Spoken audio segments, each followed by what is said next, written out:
Welcome to Raw Talk, making sure that my microphone works. I had a bad night. Boo-hoo me. But I wanted to vent for a moment. I didn't sleep well last night. I feel like a bag of shit. Things have just been hectic lately. And then I recorded the whole video for this. And basically, make a long story short, my microphone wasn't registering. I thought it was on an older input. Don't ask. So I recorded for almost a half hour. I don't even know where all that commentary came from. And it didn't record, so I had to redo it. But the first time I recorded this video, this is now my third time, by the way, my sound just cut out magically, because with my new audio interface, it requires you to not be on a USB-powered hub. Anyways, have its own dedicated USB port, so my sound had cut halfway through the first time, and on the second time, it just didn't pick up my sound because I switched USB ports on my computer, okay? So I got my cheat sheets, as always. I'm going to try to get through this very quickly and not nearly as long as the other one. So it could have been a blessing in disguise for you fine folk out there. So Judgment Day opens up the show. R-Truth is still thinking that he's a part of the Judgment Day. I still don't understand as well why we still have the two tag belts, both the SmackDown and Raw ones, on one brand. I mean, they finally did away with, the multiple belts that Roman Reigns has. So hopefully they're going to figure something out, because we're starting to get like some pretty amazing tag teams here. And R-Truth, man, he was so funny. He basically made Damian Priest break character and laugh. He had to turn away. And it's moments like that I really cherish and I appreciate, and sometimes even like more than the actual action inside of the ring. Although this was action inside of the ring. But you know what I mean. So, basically, Truth made a stipulation of a match. He's like, I want to fight you, JD McNugget. Nobody likes you anyways. He didn't say McNugget. That's my joke. And if he loses, he's out of the Judgment Day. And if Truth wins, he's in. And that's what ended up happening. This was his first match in over a year after 3 surgeries. He had knee surgery and stuff like that. He's in phenomenal shape. He's about 51 years old. He's around the same age as Jericho, who I think is like 53 now. I just love R-Truth, man. He's just amazing. So this was a really good match, and R-Truth won. And I'm just so happy. Like, wow, we're going to talk about later what happens backstage with the Judgment Day there. So Nia, again, highlights, if you want to get into it here. So Nia Jax comes out. I'm paranoid that my microphone is not recording. I also moved things around, and I did some stuff to my computer setup so that we don't see as much of the white blinds, so that it's not as visually distracting, because I'm pasty white. And then with the brown background, I didn't put up that wallpaper. It just less visual noise. Anyways, so Nia Jax came out about to speak, but then Becky Lynch interrupted her. Nia starts walking away, right? And I just don't get it. And then she goes, you know what? You want to fight? Let's get a ref. And she runs away. Becky Lynch attacks her. I really don't understand the whole, like, Seth Rollins, J&J Security, cowardly act. If you really want to fight somebody, there is no terms. The terms is when you see them and you're within arm's reach. You reach for them and you grab them, because Nia's not afraid. When she's in the ring, she will whoop your ass. She's not running away from anybody. And then when she says, the only reason you and I have never fought, Becky, is because, well, the fans know I decimate you. Great. So you're a heel, so play into that and don't give them what they want. Give yourself what you want. So that whole thing on my terms is bullshit. It really is bullshit, so I didn't like that. Period. Backstage, Kofi and DIY are chit-chatting quickly. Kofi's dressed up as Santa Claus, so he's Kofi Claus. He's given out a Yeet shirt to Johnny Gargano, whose son is a huge fan of Jey Uso. The Miz joins backstage with DIY. All beefs are squashed. They shake hands. It was just awesome. And then, is it Jackie, her name? The backstage interviewer then talks to The Miz, asking about the pressures of facing Gunther, the Ring General. Miz basically says, don't ask what that was. Miz says that he wants to be 9-time Intercontinental Champion, which he would then be tied with, again, speaking of Chris Jericho. So the Miz and Gunther comes out alone, which I really appreciate, and he won the match. This was a great match. Miz lost, unfortunately. I mean, in a way, I would have liked to have seen him win, not on Monday Night Raw. You're not going to end the longest reigning Intercontinental Championship reign of all time, no offense, on a non-PLE, aka pay-per-view match. It's just not going to happen. So it really wasn't surprising. But there's no cheating. There's no Giovanni Vinci or the Kaiser bun coming out to distract. There's none of that. And that makes Gunther that much more credible as a worthy champion. He's not always, cheating and sneaking away like a little rat. Like, no offense, Honky Tonk Man I love because it was a part of my childhood and he played his role really well, but he was like a huge coward, and so was Seth Rollins back in the early days. I just didn't like that. I get it's the heel thing. No, this is a heel thing. Gunther is a perfect fucking heel.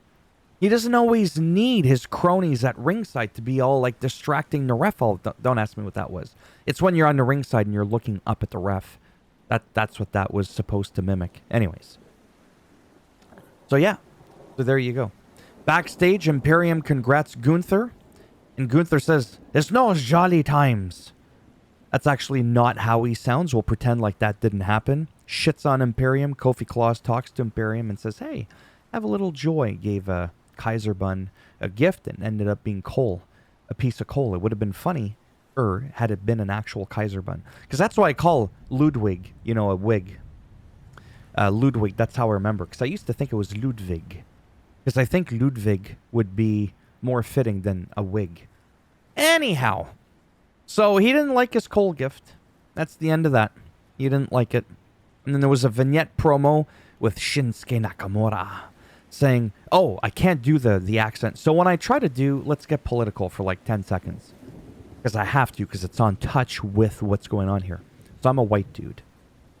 I'm a French dude. That part might not be obvious, but I am. That's not the point. I can do like an Australian accent, like Grayson Waller is a wanker. I could try to do a cringy Australian accent. People will be like, "Oh, dude, that was cringy or funny," and they move on. I could be like, I could try to do the German Austrian accent. No, that didn't work out either, but I can do it and not get canceled. But if I do too much of Shinsuke Nakamura and I try to do Konnichiwa, yokoso, I could speak Japanese, but that's cool. But if I talk English with a Japanese accent, and all of a sudden that's the R word, the RACIST word, and that to me is just ridiculous. But anyways, just by instinct, I was going to start talking, with a Japanese accent, but that could get me canceled. But yet, if I speak Japanese, then all of a sudden, that's okay. And speaking of the promo, that was funny. He was talking in English, but they had English subtitles in case you had a hard time understanding him. But then when he started speaking Japanese at the end, there was no subtitles, right?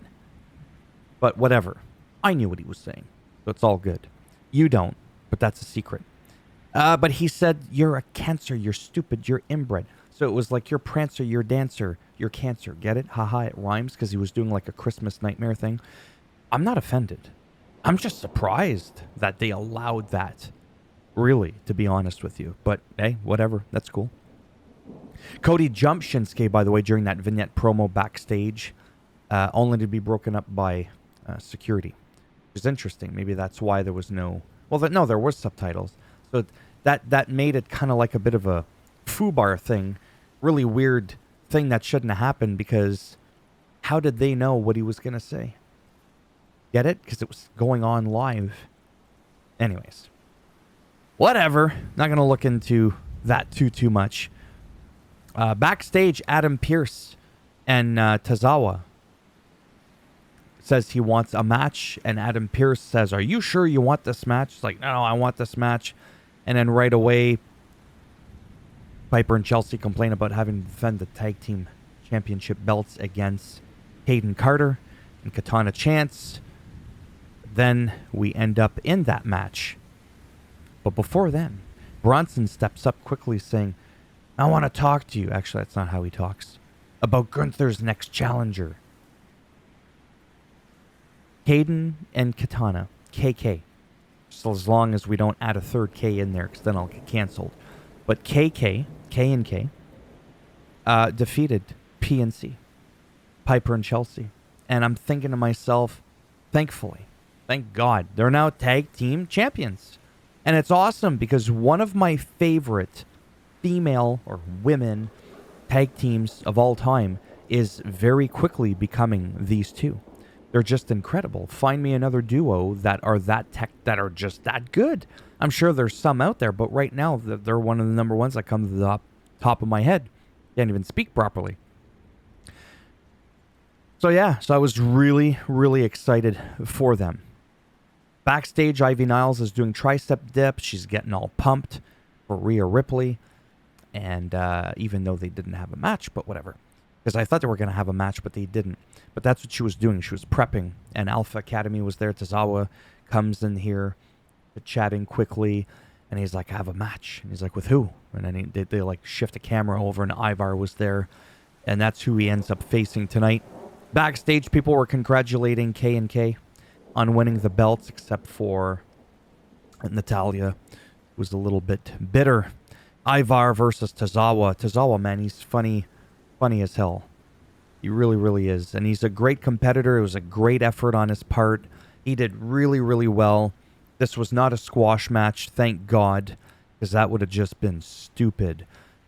You can't always go by what you see in the ring and assume you know somebody. So just because this guy may not have been booked the best, or that they don't showcase a lot of their moves sometimes, you just don't know what's going on internally, which goes back to the whole Chelsea thing, because you have no idea how actually good of a wrestler she can actually be.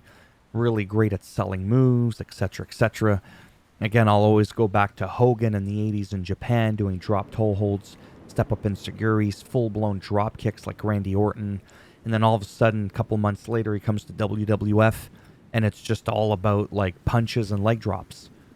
And then we say that Hogan sucked as a wrestler. Be surprised what he's capable of, okay?